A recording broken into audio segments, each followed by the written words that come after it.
agradecemos la compañía este viernes 5 de enero del 18 del amigo Antonio Taveras Guzmán. Hoy él es presidente de la Asociación de Empresas Industriales de Herrera del Gran Santo Domingo. Con él podemos hablar de muchos temas, temas muy importantes. Pero los viernes queremos conversar con nuestros invitados sobre más que todo la figura y por qué está metido en la cosa que está. Yo me atrevería a comenzar esta conversación, Antonio, preguntando ¿quién es Antonio Taveras Guzmán? ¿Cómo él se podría autodefinir? Muchas gracias, buenos días, gracias por la invitación. Yo siempre me he definido como un militante por el país. Siempre lo digo, desde joven, desde pequeño, siempre me he considerado un militante por el país. Y un militante por el país es compromiso con el país, compromiso con el colectivo y compromiso con la buena causa del país. Así es que siempre me he definido. Desde joven, yo vengo de una familia muy humilde, a pesar de los apellidos, de migrante de un campo de Moca. Nos establecimos en el barrio de Villa Consuelo, cerca de San Carlos, entre la frontera San Carlos y Villa Francisca, y ahí yo me crié. Era una época política muy difícil para el país. Uno aprendió de la necesidad, ¿no?, de comprometerse con este país en ese momento a través de la Iglesia Católica, a través de los clubes culturales, a través de los clubes de lecturas que siempre establecíamos en el barrio. Entonces uno fue adquiriendo ese compromiso. Nada, la vida nos ha llevado a asumir compromisos donde yo digo que fui empresario por accidente. Ajá. Sí, el único que no tenía vocación de ser empresario en mi casa era yo. Mis hermanos comerciantes, mi papá comerciante. Y yo generalmente estuve dedicado, era el soñador, vamos a llamarle así, de la familia, dedicado a las labores sociales, a los clubes, a la lectura, al estudio. Bueno, luego que nace mi primera hija, entonces yo en una reflexión que hice, vi la necesidad de establecer ya alguna unidad productiva, por el hecho de que en este país veía yo en ese momento que era muy difícil avanzar económicamente solo a partir de una profesión. Yo empecé mi primera empresa con 300 pesos. ¿Y qué tipo de empresa fue esa? Cuando tenía 23 años, 24. Bueno, yo para esa época, yo hablaba inglés y francés con un esfuerzo extraordinario. Y entonces establecimos una empresita pequeña para hacerle traducción a los hoteles. Luego empezamos con una revista que salía en inglés y español, junto con un amigo llamado Luis Simón, que hoy trabaja en turismo. ¿Cómo se llama? Luis Simón. Luis Simón. Ah, te digo la revista. Se llamaba WhatsApp, recuerdo yo. Se distribuía en todos los centros turísticos, ¿no? Luego ahí pasamos, nos alquilaron unas máquinas de imprenta, entonces pasamos ya a hacer otro tipo de trabajo. En impresión. En impresión. Entonces formamos una empresa que se llamaba Editora Impretur. O sea, porque iba a darle un servicio básicamente al sector turismo. O sea, nosotros teníamos a todos los hoteles como clientes, dándole servicio de traducción, dándole servicio de impresión de brochure y ese tipo de cosas. Luego vimos la necesidad de ampliar y entonces fuimos ampliando la clientela hasta que nos convertimos ya en editorial de libros, básicamente libros escolares, y desde los 90 estamos en eso. O sea, tenemos 2 empresas dedicadas al área de libros escolares. Bueno. Tenemos una empresa de inversión también, tenemos una empresa que está empezando a trabajar con los sectores micro y medianos empresarios de financiamiento y de orientación para el trabajo. ¿Cómo fueron su vínculo con el recién desaparecido Juan Arístides Taveras Guzmán? Bueno, ese era primo de mi madre, ¿no?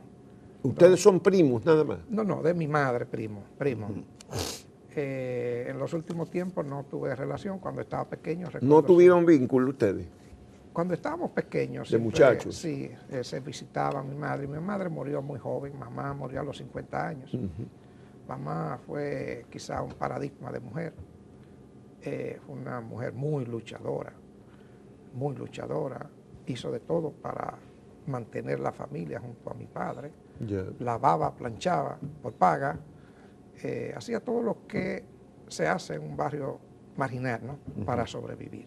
O sea, nosotros venimos, repito, de una familia muy pobre, pero con un sentido de la dignidad, mi papá y mi mamá, y un sentido de asumir las carencias de forma muy positiva.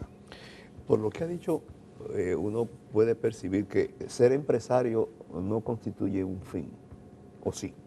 ¿O es un medio? Bueno, en países como este, donde hay tan poca posibilidad de avance para tú lograr salir de la miseria, vamos a llamarle así, romper ese círculo de miseria, que es algo que se transmite como si fuera la cultura, y romperlo desde la honestidad es muy difícil. Entonces, una empresa te da la posibilidad a ti de vivir de manera digna, ¿no? Trabajando duro de manera digna. Y te da la posibilidad de tener cierta independencia también, que es importante. ¿Y qué hace un empresario como usted con la independencia? Bueno, es importante tener independencia económica porque tú no te ves obligado muchas veces, si tienes muchachos pequeños, a transigir con tus pensamientos en aras de que el muchacho no se te muera. Y eso es lo que pasa sin justificar el clientelismo político en los barrios. Pero la gente en los barrios vive un drama, que cuando el político va y le compra la receta, ese señor está salvando a un niño. Esa es la diferencia entre la vida y la muerte. Entonces, a veces satanizamos a esa persona del barrio que hace eso, o que vende un voto para poder sobrevivir. Entonces, eso es una realidad que vive este país. E inclusive esa realidad, a partir de esa necesidad profunda de la gente en los barrios, hace que no ejerza su derecho democrático al seleccionar una persona a partir de sus convicciones filosóficas, políticas, y a partir de lo que él entiende que le conviene al país, sino que lo hace a partir del lazo que crea con ese político porque le dio una receta y porque lo ayudó a comer ese día o ayudó a que sus hijos pudieran tener la medicina para que no se les muriera. Es un drama realmente que se vive en los barrios. Usted viene entonces de un estamento, digamos, de clase media baja, el nivel bajo de la clase media. Es así, ese sería el estamento No, social. yo pienso que mi primera infancia fue una infancia muy pobre, donde éramos 5 hermanos y cada quien... ¿Cuántos hermanos eran? 5 hermanos, y tuvimos que empezar a trabajar desde los 12, 13 años, 14 años, 11 años trabajando. En un barrio marginal. En un barrio marginal, en Villa Consuelo, San Carlos, Villa Francisca. Sí, pero ese sector de ahí, de Villa Francisca, San Carlos, llegamos inclusive a vivir... no es los sectores más pobres de la Llegamos capital. inclusive a vivir cerca del río Sama. Nosotros vivimos en La Sursa. En La Sursa vivieron. Sí, Bueno, entonces usted viene de la pobreza. Y de la ustedes... pobreza venimos. Y eso yo lo asumo orgullosamente como parte de mi vida. Y todos mis hermanos también. ¿te entiendes? Nadie salió delincuente. Mis grandes amigos son grandes personas hoy, nadie salió delincuente de ahí. Eso quiere decir que ni la pobreza ni el barrio te va a crear delincuente. Pero, Antonio, usted no se dedicó a jugar billetes ni puesta de lotería. Yo estaba comentando ahorita que con usted, sí, otras veces yo había ido por esa zona y me llamaba la atención la cantidad de agencias de apuestas y me puse a contarla ahora que fui a Samaná. Y entre el cruce de la autopista y Samaná conté 82 bueno, yo no sé, agencias de no juego ni apuestas. domino. Y después hasta la Galera otras 52, yo no 140 agencias yo de aprendí apuestas. a jugar un poco de basquetbol en el barrio. ¿A qué se debe esa afición de los pobres a jugar? Porque... Bueno, es que no hay otra esperanza. No hay. Oiga, pero usted jugó. Está muerta. No, o ustedes se dedicaron a jugar en imposible. agencias de apuestas. Nosotros no aprendimos ni siquiera a jugar dominó. Óigame, mi padre sí hacía eso. En mi casa, la esperanza nacional era la lotería al mediodía. ¿Y no se la sacaron? Nunca se la sacó. O sea, y eso, cuando un pueblo vive en la desesperanza, tiene que agarrarse de algo. Y en este caso, la Lotería Nacional siempre fue esa posible esperanza, ¿me entiendes? El trabajo duro y esa posibilidad de un domingo sacarse el premio mayor. Pero era una ficción. ¿Pero usted cree que tiene mucho futuro un país donde haya dos agencias de apuestas por kilómetro? Para nada. El problema es donde no hay trabajo y la única posibilidad de usted salir de la pobreza es a través de un trabajo digno, con buen salario, o a través de hacer un esfuerzo como el que muchos de nosotros hemos hecho, empezar a levantar empresas desde la nada, que cuando tú vienes a sumar o suma en un momento dado la cantidad de préstamos que tú has cogido, tú has tomado, primero a los prestamistas, después a los bancos cuando ya era una empresa más o menos formal, entonces a veces tú dices, óyeme, pero yo me pasé 15 años, 18 años pagando intereses. Siendo deudor. Siendo deudor. Antonio. Entonces lo que uno va dejando atrás, por ejemplo en mi caso, a veces yo me quejo. Los amigos dicen que uno ha sido exitoso, pero uno va dejando atrás tantas cosas. Y yo siempre he dicho, soy empresario por accidente. Yo me veía en otros oficios. Lo voy a formular. Siendo ya empresario, si no de los grandes exitosos, de los grandes fortunas, pero con cierto nivel de independencia. Así es. ¿Qué quisiera hacer? Ahora, de las cosas que no ha podido hacer. Bueno, mire, ahora estando como presidente de la asociación, me ha dado la oportunidad de hacer cosas que antes quería hacer y no podía por el hecho de que no tenía el medio de hacerlo. Y me refiero a la necesidad de trabajar por este país. Entonces la asociación me ha dado esa oportunidad de estar en el centro, de conocer muchas cosas virtuosas de este país, pero también muchas perversidades. Entonces, creo que la asociación me ha dado eso. Ha sido mucho sacrificio, tengo 3 años ya presidiendo la asociación, es cada 2 años. A mí me reeligieron por primera vez en 46 años que tiene la asociación, el único reelecto ha sido yo. Eso le ha quitado tiempo a mi familia. ¿Entiendes? Por ejemplo, mi familia está de viaje hoy y yo tuve que desmontarme porque el Premio Nacional a la Calidad lo entregamos al 11. Entonces yo no podía venir de donde íbamos a estar para el 11, tuve que quedarme, tuve que llevar a mi familia a las 3 de la mañana al aeropuerto, a mis hijos y mi esposa. ¿Me entiendes? O sea, son sacrificios. Bueno, pero usted presidiendo la Asociación de Herrera ya tiene, ¿cuántos? 2 años. 3 años. 3 años ya. 3 son. Sí. Usted ya fue una reelección. Sí, una. Dice Son que el periodos de 2 primero años. El primero en 46 años. que reelige. El primero, sí. Son de 2 años los periodos. 2 años. Bueno, pero ustedes han tenido posiciones, históricamente ya la Asociación Industrial de Herrera siempre se le vio como el sector más contestatario del empresariado y lo sigue siendo. Ahora ustedes se han... Eso tiene una explicación histórica. Sí, ustedes ahora acaban de disentir del pacto eléctrico. ¿Cuál es la explicación histórica antes de que entremos en el pacto eléctrico? Mire, aquí hay un sector empresarial que yo no le voy a poner porcentaje, pero sí es la cúpula del sector empresarial, que tiene una historia que usted la puede ubicar en los años 1800 y ha estado siempre protagonizando muchos episodios importantes de este país. Episodios buenos, episodios malos, depende de la visión que usted tenga.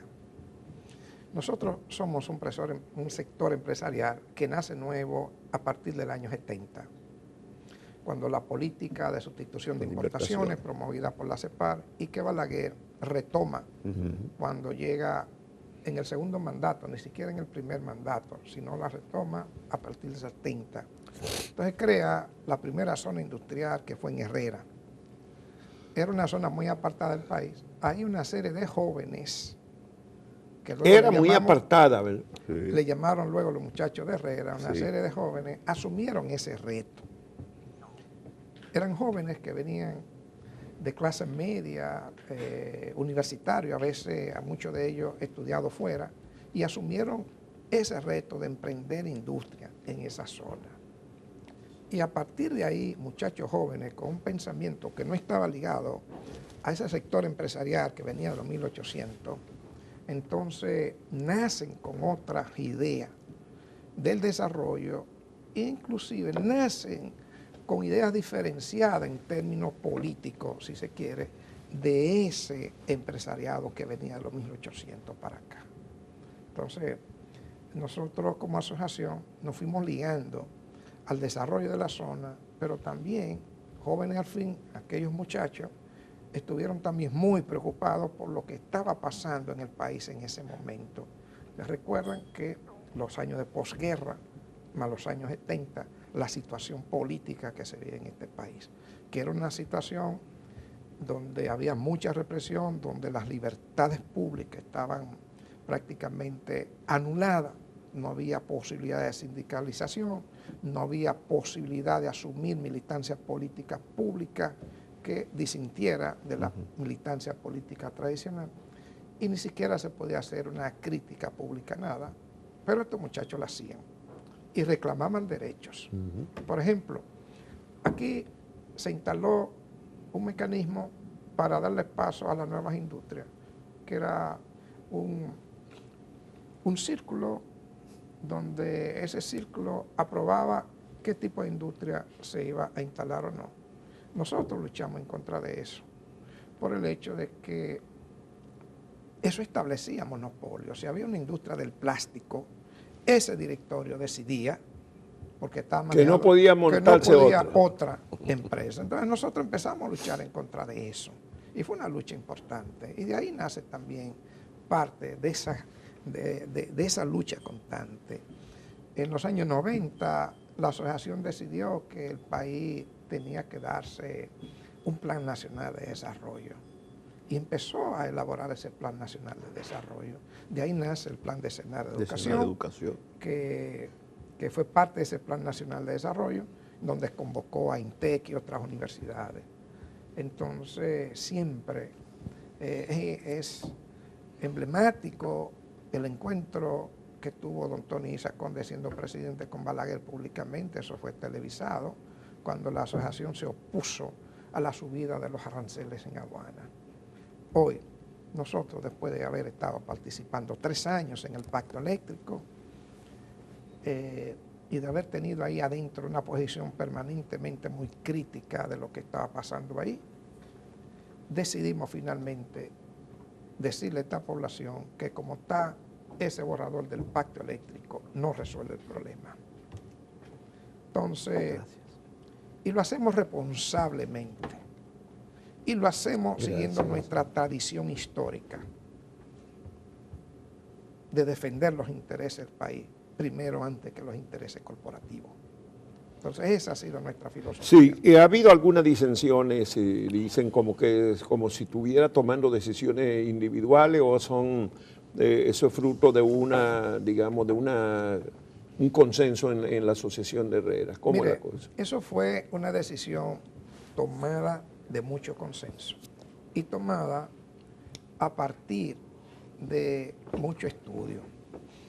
Mire, nosotros como asociación somos parte de los que ha estado dirigiendo el Pacto Eléctrico durante estos últimos 3 años, porque somos miembros de su comisión ejecutiva, la comisión ejecutiva del CES. En la comisión ejecutiva del CES hay 2 miembros del sector privado, uno es nuestra asociación y otro es el CONET, que nosotros no pertenecemos al CONET. Entonces, luego está la Iglesia Católica a través de los jesuitas, que se retiraron. Los Jesuitas se retiraron. Y los jesuitas estaban como orden Sí, religiosa. eran parte del directorio. Del directorio. Se retiraron 6 meses antes de finalizar el pacto. Entonces, Pero sería el Centro Bonó, que es de los jesuitas. bueno, el Centro Bonó. Era el Centro Bonó. Que estaba representando a la Iglesia Que Católica estaba- ahí. Y Fidel Lorenzo representa a la Iglesia Evangélica. Fidel se mantiene. Hay muchas disidencias que no Sí. se han dicho con este. Bueno, Por el ejemplo, sector mire, social en general ha mire, disentido, entonces, no está de acuerdo pero, mire, con ni el pacto. Ni el sector social. Y si usted le pregunta a los técnicos del sector laboral, si usted le pregunta a Agustín Vargas Allán, se le pregunta a Wilson, se le pregunta a Marixa, y se le pregunta a Edwin, a ellos dos, a Edwin, y a Edwin Croes. No, ese es Edwin el Bueno, sector él ha social. expresado aquí su usted- disensión. Si usted le pregunta, por ejemplo, a Agustín Vargas Allán y le pregunta a Wilson, que son los 2 técnicos del sector laboral que estuvieron permanentemente ahí, van a decir que no están de acuerdo con lo que salió de ahí. Ahora, si usted le pregunta a la cúpula del sector laboral, a Pepe y a otros, van a decir que están de acuerdo. Bueno, la cúpula ¿Entiende? sindical también está bastante mire, que adormecida en no, el no país. es adormecida. ¿Eh? Aquí hay una cooptación del sector empresarial. Aquí hay una situación con el sector empresarial que todos giran, todas las organizaciones del sector empresarial han sido cooptadas prácticamente por 2 grupos económicos del país. Por 2 grupos económicos del país. Y el sector laboral también ha sido cooptado. Y yo no quiero entrar en contradicción con Pepe, pero ha sido así, ¿me entiende? Entonces, mire, para nosotros tomar esa decisión,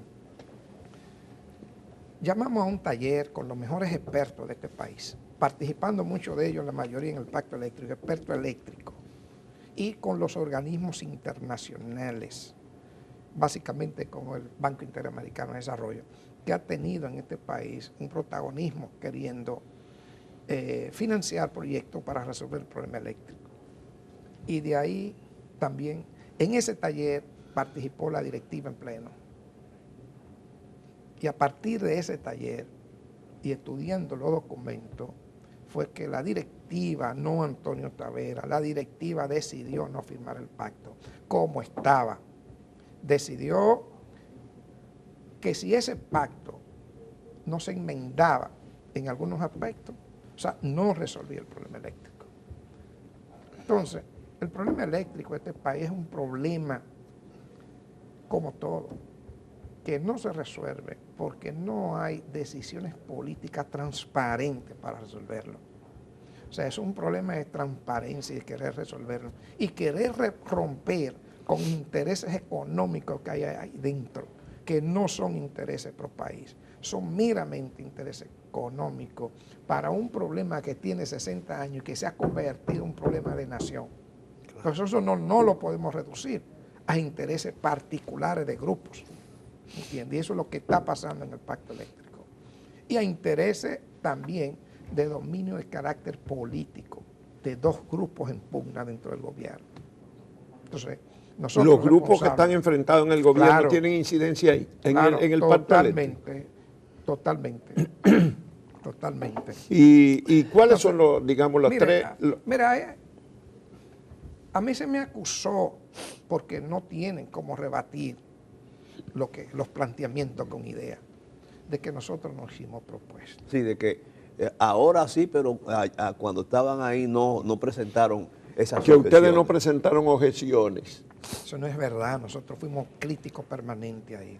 En nuestro espacio, que era la comisión ejecutiva, fuimos críticos permanentes, inclusive un mes antes un mes antes de aprobarse ya la última asamblea, nosotros pedimos un mes para reflexionar y pedimos que se cambiara la metodología para nosotros poder analizar lo que se había aprobado a la carrera en una asamblea. Aprobado cosas que muchas veces eran negociadas tras batidores entre sectores, ¿no? Entonces nosotros pedimos que se nos diera un mes para eso. Se nos dio 15 días, entonces nosotros decíamos que mucho de lo llamado consenso ahí había que retomarlo y había que redimensionarlo para que pudiera la propuesta cumplir con el objetivo de resolver el problema eléctrico de este país. La metodología se aprobó, pero después de haberse aprobado una propuesta de que 5 actores de un sector, fíjese, para clarificarle, el sector empresarial tiene 54 actores ahí, el sector social tiene 24 y el sector laboral 8. Y el sector gubernamental tiene una cantidad enorme porque están todos los ministros ahí. Entonces, pero muy desproporcionado. Totalmente desproporcionado. Usted no puede 54 sentar, del sector empresarial, claro, y pero entonces ahí 24, de esos 54, lo único independiente del sector empresarial somos nosotros. Somos nosotros. Entonces ahí se nos impuso una camisa de fuerza que para aprobar que un disenso pudiera ir con alguna reforma a la Asamblea había que tener el 33%. Entonces yo no podía buscar 18 o 20 asociaciones empresariales cuando todas estaban bajo la sombrilla del Conecta. ¿Me entiendes? Entonces yo pienso que eso hay que reformularlo. El Consejo Económico y Social, que pudiera estar cumpliendo una labor muy importante en un país con tantas carencias institucionales. Entonces eso hay que reformularlo, porque realmente un grupo o dos, en este caso el gobierno y la cúpula empresarial, ¿cuáles son no pueden hacer lo que los 3 o 4 puntos esenciales, déficits esenciales del proyecto que se está a punto de proclamar como pacto eléctrico? Mire, lo primero es que este es un mercado, el mercado eléctrico, y ahí es donde está el real problema. Mueve mucho dinero y muchos intereses económicos.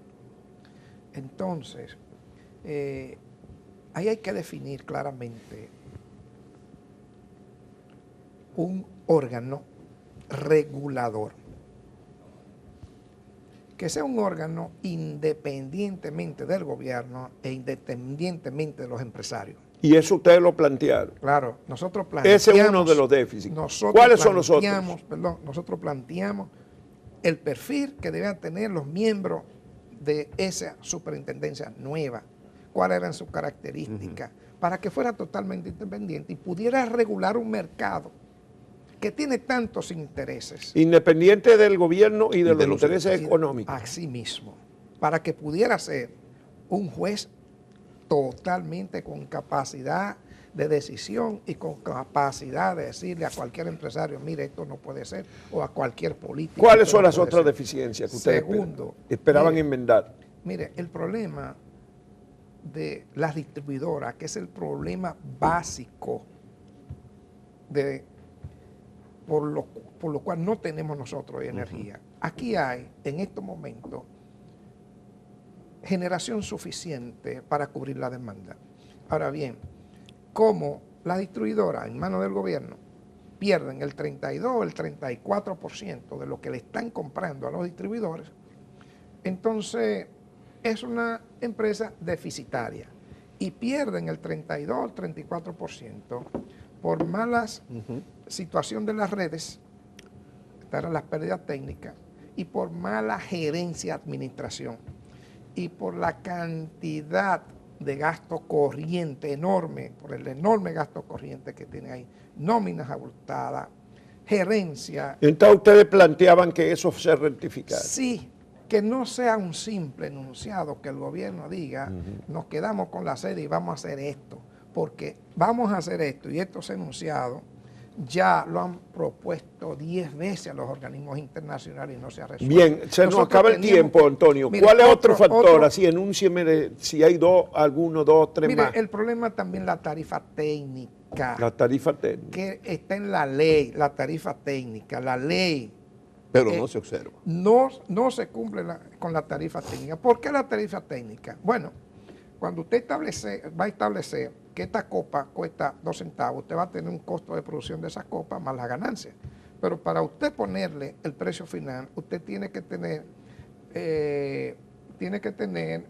gastos corrientes competitivos para usted poder salir a competir en los mercados. Es decir, me cuesta finalmente 10 centavos, pero yo no lo puedo vender en el mercado si otro lo está vendiendo a 5, porque mis costos de producción son menos. Entonces, para usted establecer la tarifa técnica, tendría que hacer una gran reingeniería en las sedes y ponerla a trabajar en función de una empresa con buena gerencia y una empresa como están trabajando las demás empresas que han resuelto ese problema. Entonces, ¿qué pasa? Eso no se hizo. Sí. Al contrario, se elaboró una llamada tarifa de transición a 6 años. A 6 años. ¿Qué pasa con esta tarifa de transición? Aspiran a bajar la pérdida que tiene la sede de un 32, aspiran a bajarlo en 6 años a un 15. Entonces el 17% se lo van a subir a la tarifa de todos los usuarios, empezando el pacto. A usted y a mí nos van a subir un 17% la energía que consumimos en la luz eléctrica. Para bajarle el costo, sí. Sí, para entonces ir bajándolo un 2%, un 2 y algo, un 2.80 cada año. Si tienen éxito en bajar esa tarifa. Bueno. Pero fíjese una cosa. Sin embargo, a los grandes usuarios, a los llamados no regulados, le quitan el pago que dice por ley que tienen que pagar un 10% por el uso. Los no regulados no utilizan las EDE, sino le compran a los distribuidores directamente, ¿no? Bueno, se nos acabó el tiempo, lamentablemente, quitaron el hace 5 10%. minutos que estamos pasados. Muchas gracias, don Antonio Taveras Guzmán, presidente de la Asociación de Industriales de Herrera y la provincia de Santo Domingo, por la compañía esta mañana y le deseamos muchos éxitos en este año. No, gracias a ustedes. Un tema